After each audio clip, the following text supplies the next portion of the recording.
The first thing I heard after 11 years behind bars was my mother's voice on the phone, trembling like she'd been crying for hours. "Darren, don't come straight to the house," she whispered. "Please, just hear me out before you walk through that door." I stood there in the prison visitor area with the phone pressed to my ear, staring at my reflection in the scratched glass. I was 42 years old, but I looked older. Time had done what time does. It had worn me down, taken the shine out of my eyes, put hard lines in my face that hadn't been there when I first walked in wearing handcuffs for a crime I didn't commit. Or rather, a crime I took for my brother, my younger brother, Kyle. The same kid I used to cover for when he skipped school. The same boy I protected from our father's temper. The same man who came to me with tears in his eyes and said, "You're the only one who can help me. Just say it was your idea. Just until I get my life together. I swear I'll make it right." That promise had cost me 11 years. I remember the day I signed the paper like it was burned into my skin. Kyle had taken money from his job, moved it through fake accounts, and when the company caught on, the evidence could have buried him. But he was my mother's favorite, the golden one, the one everyone believed had a future. I had already been laid off, already had a record from a mistake in my 20s that was long behind me. The prosecutor looked at me, looked at Kyle, and decided I was the easier target. Back then, I believed family meant something. I believed in sacrifice. I believed in loyalty. I believed blood meant you never let the ones you loved drown. 11 years later, I learned blood could also be the thing holding your head underwater. When the gates opened that morning, the air outside smelled like hot asphalt and freedom. My sister Dana was waiting in a used silver sedan that I didn't recognize. She didn't get out. She just rolled down the window and looked at me with red eyes. "Mom's not well," she said. "And Kyle, he's changed." That was the first lie. I should have known it then. The drive home took 23 minutes, but every mile felt longer. Our old neighborhood had changed. The corner store where I used to buy coffee had become a nail salon. The basketball court, where Kyle and I used to play until dark, was now fenced off with a sign for new townhomes. And our family house, my father's house, was gone. Not sold. Gone. A new modern place stood where the old one had been. All glass and pale stone. Like it had never belonged to anyone who worked with their hands. I sat up straight in the car. "Where's the house?" I asked. Dana kept her eyes on the road. "Mom will explain." The front door opened before we reached the porch. My mother stood there, smaller than I remembered, wrapped in a cream sweater even though it was warm outside. Her hair was thinner. Her face was softer and somehow older all at once. She looked at me like she was seeing a ghost. Then she crossed the yard and hugged me so hard I almost couldn't breathe. "I'm sorry," she cried into my shoulder. "I'm so sorry." I waited for her to say for what. She never did. Inside, the house smelled like lemon polish and expensive furniture. Nothing from my childhood remained. No chipped table where we ate Sunday breakfast. No brown sofa with the torn armrest. No picture of Dad in his work boots hanging over the mantel. On the wall, there was a family portrait I'd never seen before. My mother in pearls, Dana in a navy dress, Kyle in a tailored suit, one hand on the shoulder of a little boy about 10 years old. My stomach tightened. "That's Mason," my mother said quickly when she saw me looking. "Kyle's son." Kyle's son. I hadn't even known Kyle had married. The hallway went quiet. Then Kyle appeared. He wore a watch that probably cost more than everything I'd owned before prison. His hair was perfect, his smile polished, the kind men use when they want to seem warm while keeping their distance. "Darren," he said, like we'd seen each other last week instead of 11 years ago. "Man, you made it." I stared at him. He didn't look ashamed, not even a little. He looked relieved, like a man welcoming trouble home. I took one step closer. "You've got some nerve." He held his hands out. "Not here." "Not here?" I laughed once, bitter and sharp. "You let me rot for 11 years and now you want to pick a place?" My mother flinched. Dana stared at the floor. Kyle lowered his voice. "I know you're angry." "Angry?" I said. "Kyle, I lost my life." "You got out," he said. "That's what matters." I almost hit him then. I really did. But my mother put her hand on my arm and begged me with her eyes not to turn the first day home into a scene. So I swallowed it. That night, they gave me the guest room. Not my room. The guest room. Lying awake in the dark, I could hear the house settle around me. Pipes ticking. Wind against glass. A life I had not built, in a home I no longer recognized. Around midnight, I heard footsteps outside my door. It was Dana. She slipped in and shut the door behind her. "I need to tell you something," she whispered. I sat up. "Then tell me." She sat at the edge of the bed, twisting her ring around her finger. "Mom didn't want you to see the house right away." "Why?" "Because it's not really hers." I frowned. "What does that mean?" Dana looked at me with a face I'd never seen on her before. Fear. Real fear. "It means the house is tied to an inheritance trust," she said. "Dad's trust." I felt my pulse jump. Our father had died 5 years into my sentence. I hadn't been allowed to go to the funeral. I'd received one letter from Mom saying not to worry. Everything was being handled. Dana kept talking, her voice barely above her breath. "Dad left the house and the land to the 3 of us. You, me, and Kyle. Equal shares." "Then why is Kyle living here?" "Because after you went in, things changed." "Changed how?" She stared at me, like she was trying to decide whether she was about to destroy the family or save me. Then she said, "Kyle forged your signature." The room tilted. I stood up so fast my knees hit the mattress. "No." "Yes." "No. He took out a loan against your share," she said. Then another. Then another. When the payments got impossible, he told Mom the only way to keep the house was to put everything under his name temporarily. I laughed. But there was no humor in it. "Temporarily," Dana nodded. "Then he never gave it back." I looked toward the hallway, toward the lights under my mother's door. "She let him?" Dana's eyes filled. She believed him, or wanted to. I sat down hard. For a long time, neither of us spoke. Then Dana reached into her purse and handed me an envelope. "I shouldn't have this, but I copied it years ago." Inside was a set of legal papers, bank statements, and a copy of a deed transfer. My name had been signed on documents I had never seen, and there, in black ink, was a notarized statement saying I had voluntarily surrendered my interest in the family property in exchange for compensation. Compensation. I had been paid nothing. I stared at the papers until the words blurred. "Why are you showing me this now?" I asked. Dana wiped her cheek. "Because Mom can't keep pretending, and because Kyle finally went too far." I looked up. "What did he do?" She hesitated. Then, "He sold the land." The room went dead silent. "The land behind the house," she said. "The old parcel with the storage units. He sold it to a development company last month. The deal only closes if all heirs sign off." "All heirs?" I said slowly. Dana nodded. I understood immediately. Kyle needed my signature. That was why they wanted me home now. Not because they missed me. Not because they were sorry. Because my release date had just become convenient. The next morning, Kyle came to me in the kitchen like we were business partners. He poured coffee. He offered me breakfast. He asked about prison in a tone that made my skin crawl, as if he were being compassionate. Then he slid a folder across the table. "I need your help," he said. I didn't open it. "You need a lawyer." He smiled tightly. "You always did know how to make things dramatic. Get to it." He leaned back in his chair. "Dad's land deal is a once-in-a-lifetime opportunity. The company's paying top dollar. Mom can live comfortably. Dana can finally get out of that rental. Mason gets college money. Everybody wins. Except me." His smile faded. "You already got paid, Darren." I looked at him. "What did you just say?" He tapped the folder. "The records show you were compensated in full years ago." I laughed in disbelief. "You forged my signature and now you're calling that compensation?" He lowered his voice. "Listen, you were in prison. I kept this family afloat. I paid bills. I fixed the roof. I covered Mom's medical stuff. If I hadn't stepped up, this place would have been gone.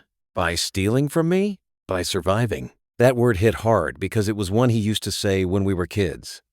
Our father would scream, plates would break, and Kyle would whisper, "Just survive tonight." Now he was using the same word to defend himself. He pushed the folder closer. "Sign it, Darren.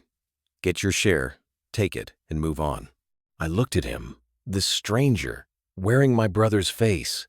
"You think I'm going to sign away the last piece of Dad's land after everything you did?" His jaw tightened. "You don't understand what's at stake." "Then explain it." He looked toward the doorway. For 1 second, I thought he might actually tell me the truth. Instead, he said, "Don't make this harder than it has to be." That night, I called a number I found in the papers Dana gave me. The attorney who had handled Dad's trust had retired. But the number connected me to his former assistant, an older woman named Marisol. She agreed to meet me at a diner off the highway the next morning. Marisol came in carrying a file box and a face full of patience. She sat across from me, looked at the papers, and said, "Your brother's been playing a long game." "How long?" She opened the box and removed old records. "Since before you were released, maybe longer. The trust had protections. Your father knew Kyle was reckless." My throat tightened. "Dad knew?" She nodded slowly. "He added a clause. If one heir acted fraudulently against another, that heir would lose their portion of the estate entirely." I stared at her. She slid one document toward me. There it was, in legal language, impossible to misunderstand. Fraud voided inheritance rights. Forgery, undue coercion, false transfer. Any proven violation would strip the offender's claim and transfer it to the wronged heir. My heart started pounding. "So if Kyle forged my name, he can lose everything," she said. For the first time in 11 years, I felt something like power return to my body. Marisol looked at me carefully. "There's more." I waited. "Your prison case," she said, "was reopened for review 2 years ago." I blinked. "What?" She handed me another paper, a letter from a state oversight office. It said inconsistencies had been found in the financial records connected to Kyle's company, and one former employee had come forward claiming the entire scheme had been inflated, with your name used as the central figure, to keep Kyle out of prison. I read it twice, then a third time. "You mean the case was built to make me take the fall?" Marisol's expression said everything. Not only had Kyle stolen my future, he had used me as a shield. I sat in that diner for a full minute without speaking. The coffee went cold. My hands shook. Then I asked the one question that mattered. "Can I fight this?" Marisol folded her hands. "Yes, but you'll need evidence, and your family will not give it to you willingly." I already knew that. What I didn't know was that the evidence was sitting in my mother's attic. Dana found me there 2 days later, covered in dust, holding a box of old Christmas decorations and shaking with anger. She'd let me use her spare key after I told her what Marisol had said. We'd been digging through forgotten storage for hours. Then I found it. An old locked tin box tucked behind a stack of towels. Inside were tax records, letters, and a flash drive labeled in my mother's handwriting. For Darren. Dana stared at it like she'd seen a ghost. I plugged it into my laptop in the study. The first file was a video. My father sat at the kitchen table, weaker than I remembered, but his eyes were sharp. "If you're watching this, Darren," he said, "then one of your brothers has tried to erase you. I knew Kyle was greedy. I hoped he'd stop before it got ugly. If he didn't, then this is your proof. Do not trust the people who say they love you most just because they share your blood." I stopped breathing. My father had known. There were more files. Copies of trust amendments. Emails.